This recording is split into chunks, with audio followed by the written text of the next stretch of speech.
हरि ओम तत्सत। गीता जी में आए विपरीत क्रम का तात्पर्य भाग एक। पूर्वम यथा क्रमं प्रोक्तम पश्चान्न स्यात् तथा क्रमं विपरीत क्रमस्यापि तात्पर्यं कथ्यते। पहले अध्याय के 26वें श्लोक में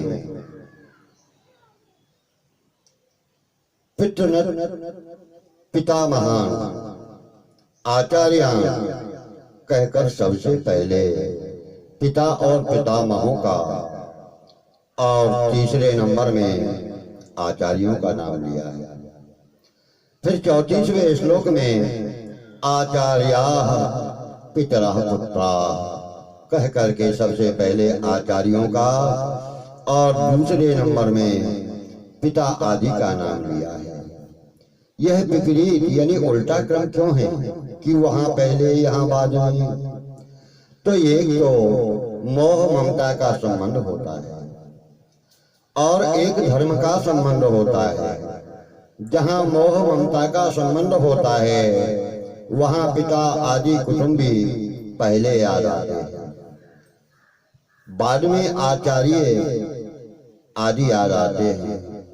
और जहां धर्म का संबंध पहले होता है वहां आचार्य आदि पहले याद आते हैं और पीछे पिता आदि कुटुंबी याद आते हैं। जब अर्जुन में कौटुंबिक मोह ममता की मुख्यता रहती है तब उनकी दृष्टि में सबसे पहले पिता की तरफ दृष्टि जाती है, और जब उनमें धर्म की प्रमुखता रहती है तब उनकी दृष्टि सबसे पहले आचार्यों की तरफ जाती है। दूसरे अध्याय के 4 श्लोक में अर्जुन सबसे पहले पिता में भीष्म का और बाद में आचार्य द्रोण का नाम लेते हैं। कथम भीष्म महम संख्ये द्रोणम का। परंतु 11वें अध्याय के 34वें श्लोक में भगवान सबसे पहले द्रोण का और बाद में भीष्म का नाम लेते हैं। द्रोणम का भीष्मम का। यह विपरीत क्रम क्यों है? भीष्म के साथ अर्जुन का कौटुंबिक संबंध था। भीष्म जी बाल ब्रह्मचारी थे। वे शास्त्र और धर्म के तत्व को जानने वाले तथा लोक मात्र में आदरणीय थे। महाभारत में भगवान ने भीष्म को शास्त्र ज्ञान का सूर्य बताया है। इस प्रकार भीष्म जी के सदा आदरणीय पूजनीय होने से अर्जुन सबसे पहले उन्हीं का नाम लेते हैं। आचार्य द्रोण अर्जुन के विद्या गुरु थे। अर्जुन के मन में गुरुजनों को मारने के पाप का अभाव था। अतः भगवान सबसे पहले आचार्य द्रोण का नाम लेकर अर्जुन को यह बताना चाहते हैं कि जिन्होंने तेरे को शस्त्र अस्त्र की विद्या सिखाई है उनको छात्र धर्म की दृष्टि से मार भी दे तो भी तेरे को पाप नहीं लगेगा। कारण कि मेरे द्वारा मारे हुए इन द्रोण आदि को मारने से तेरे द्वारा अपने प्राप्त कर्तव्य का पालन ही होगा। कर्मयोग और भक्ति योग में तो निर्भयो निरहंकारा। दूसरे अध्याय का 71वां श्लोक, 12वें अध्याय का 13वां श्लोक कह करके पहले ममता और फिर अहंता का त्याग बताया। और ज्ञान योग में अहंकारम विमच्य निर्ममः 18वें अध्याय का 53वां श्लोक कहकर पहले अहंता का और फिर ममता का त्याग बताया। यह विपरीत क्रम क्यों? कर्म योग में पदार्थों की कर्म फल की कामना का त्याग प्रमुख है, परंतु कामना छूटती है संसार से निर्मम ममता रहित होने से। तो ममता का त्याग होने पर अहमता का त्याग स्वतः ही हो जाता है, क्योंकि अहमता के साथ ही ममता रहती है। भक्ति योग में भक्त पदार्थ व्यक्ति आदि सबको भगवान के अर्पण कर देता है, उनको भगवान के ही मानता है, अतः उसकी किसी भी पदार्थ व्यक्ति आदि में ममता नहीं रहती। ममता न रहने पर अहमता भी नहीं रहती। अतः कर्मयोग और भक्ति योग में पहले ममता और फिर अहमता का त्याग बताया गया है। ज्ञान योग में सत्य असत्य नित्य अनित्य के विवेक की प्रधानता है। मैं हूं, इसमें मैंपन अहमता प्रकृति का कार्य है। 13वें अध्याय का 5वां श्लोक। और हूं परमात्मा का अंश है। 15वें अध्याय का 7वां श्लोक। मैंपन अपने स्वरूप में आरोपित है, वास्तव में नहीं है। इस तरह विवेक के द्वारा अपने स्वरूप में स्थित होने से अहमता का त्याग हो जाता है। अहमता का त्याग होने पर ममता का स्वतः ही त्याग स्वतः ही हो जाता है। अतः ज्ञान योग में पहले अहमता और फिर ममता का त्याग बताया है। तीसरे अध्याय के 30वें श्लोक में तथा 5वें अध्याय के 10वें श्लोक में तो भगवान ने पहले कर्म अर्पण करके फिर कर्म करने की आज्ञा दी, और 9वें अध्याय के 27वें श्लोक में पहले कर्म करके फिर कर्म अर्पण करने की आज्ञा दी। यह भी विपरीत क्रम क्यों? भक्ति योग में भगवान के साथ संबंध जोड़ने के 2 तरीके हैं। पहला तरीका, भक्त कर्मों को भगवान के अर्पण करते करते स्वयं भगवान के अर्पित हो जाते हैं, भगवान के साथ अपनापन बना लेते हैं। भगवान के अर्पित होने पर फिर उनके द्वारा स्वतः ही भगवान की प्रसन्नता के लिए सारे काम किए जाते हैं। दूसरा तरीका, वक्त पहले स्वयं भगवान के अर्पित हो जाते हैं, भगवान के अर्पित होने पर उनके द्वारा जो भी कर्म होते हैं ये स्वतः ही भगवान के अर्पित हो जाते हैं। तात्पर्य यह है कि जिनकी कर्म करने में सदा वृत्ति होती है वे कर्म करते करते भगवान के अर्पित होते हैं, और जिनकी भगवान के परायण रहने की ज्यादा रुचि होती है वे पहले ही भगवान के अर्पित हो जाते हैं। 10वें अध्याय के 7वें श्लोक में भगवान ने एताम विभूतिम योगम का पदों में विभूति को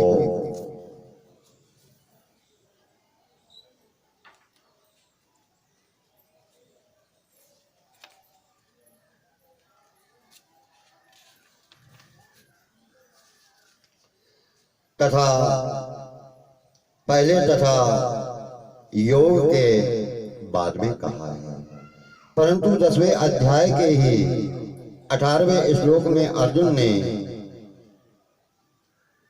विस्तरेणात्मनो योगम विभूतिम च पदों में योग को पहले तथा विभूति को पीछे कहा है।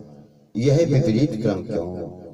मनुष्य पहले भगवान की विभूतियों को विशेषताओं को ही देखता है, फिर वह भगवान में आकृष्ट होता है, उनके प्रति खिंचाव होता है।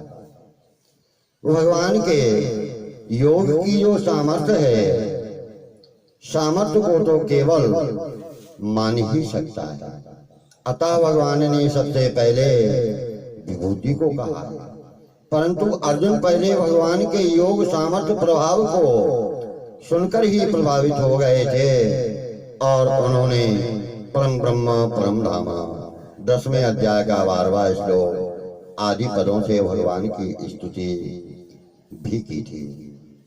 अतः वे सबसे पहले योग की बात पूछते। 13वें अध्याय के 19वें श्लोक में भगवान ने पहले प्रकृति का और फिर पुरुष का नाम लिया।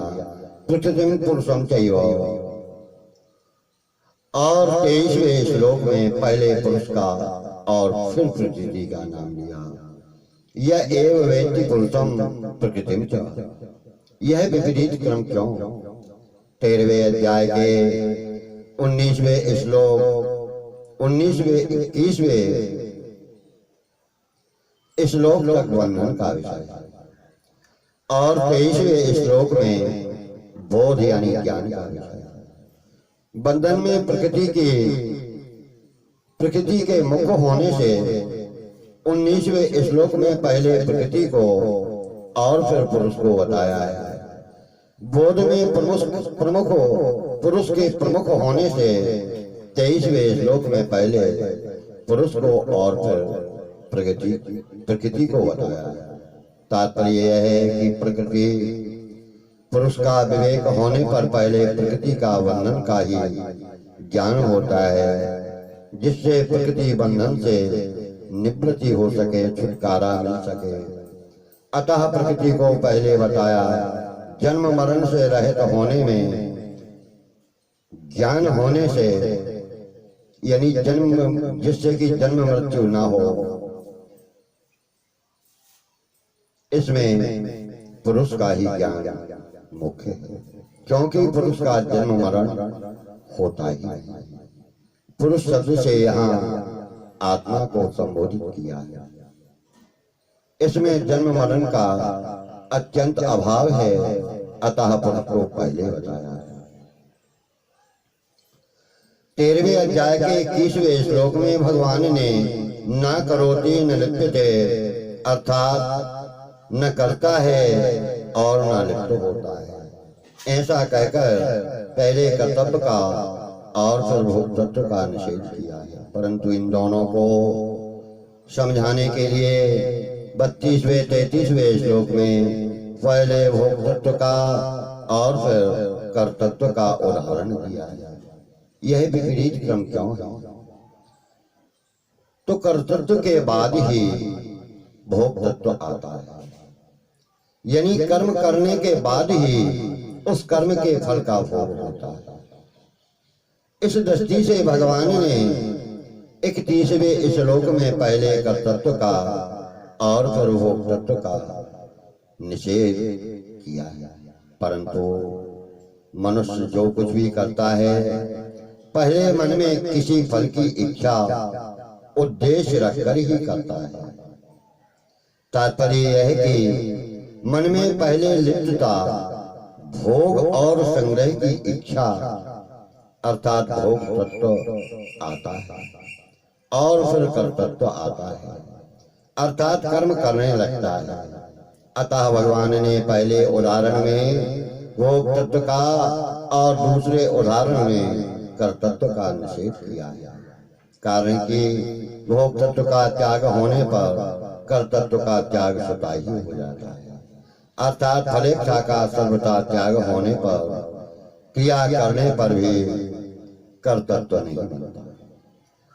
14वें अध्याय के 8वें श्लोक में भगवान ने प्रमादालस्य निद्राभिः, पद में प्रमाद को सबसे पहले और निद्रा को सबके अंत में कहा है। और 18वें अध्याय के 39वें श्लोक में भगवान ने निद्रालस्य प्रमादोत्थम, पद में निद्रा को सबसे पहले और प्रमाद को उसके अंत में कहा है। यह विपरीत क्रम क्यों है?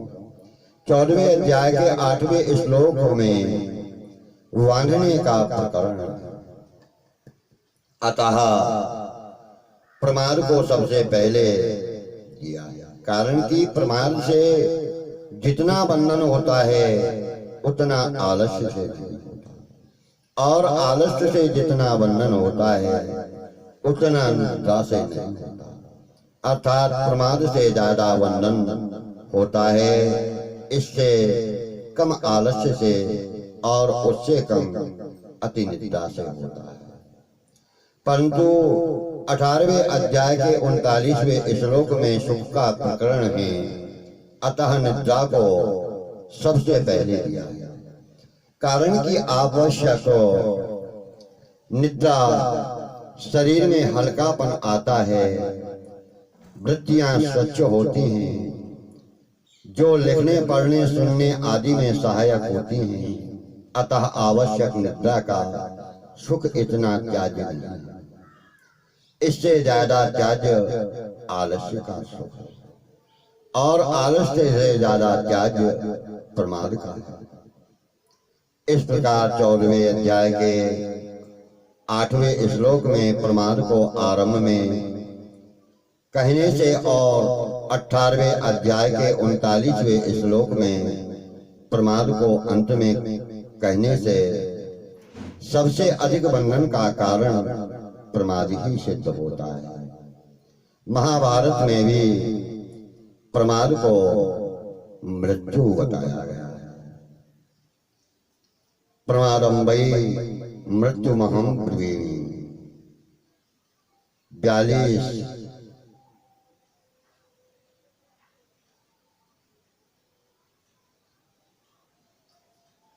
यह जो है उद्योग का है। हरि ओम।